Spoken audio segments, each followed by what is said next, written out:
સંખ્યામાં શહેરીજનો કરી રહ્યા છે ત્યારે થલતેજથી વસ્ત્રાલ સુધીના રૂટમાં વધુમાં વધુ મુસાફરો મુસાફરી કરતા હોય છે ત્યારે કાંકરિયા ઈસ્ટ મેટ્રો સ્ટેશનનો આજે શુભારંભ કરવામાં આવ્યો છે। કાંકરિયા ઈસ્ટ સ્ટેશન હાલ સુધી બનીને તૈયાર ન હતું, જેથી કાંકરિયા સ્ટેશને કોઈ મુસાફરો ઉતરી શકતા ન હતા, પરંતુ હવે કાંકરિયા ઈસ્ટ મેટ્રો સ્ટેશન ચાલુ થઈ જવાથી ગોમતીપુર તેમજ આસપાસના વિસ્તારમાં લોકોને ખૂબ જ સરળતા રહેશે।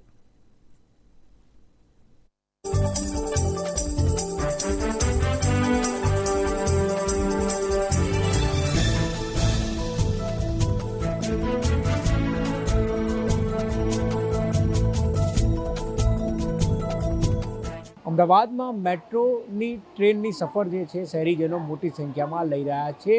થલતેજથી વસ્ત્રાલ હોય કે પછી અન્ય જગ્યાએ પણ મેટ્રો ટ્રેન અને મેટ્રો ટ્રેનની સફર લોકો કરી રહ્યા છે। ત્યારે ગોમતીપુર પાસે આજે વાત કરવામાં આવે તો કાંકરિયા ઈસ્ટ જે સ્ટેશન છે તેનું આજે ઉદ્ઘાટન કરવામાં આવ્યું છે।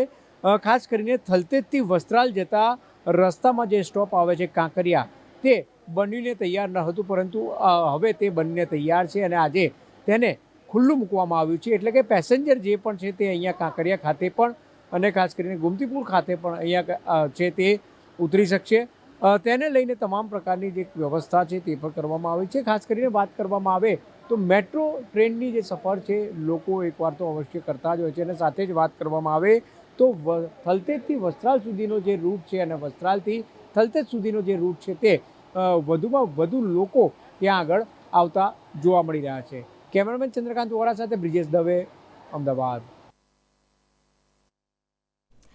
મહેસાણામાં કડીની બે સોસાયટીઓ સાકાર અને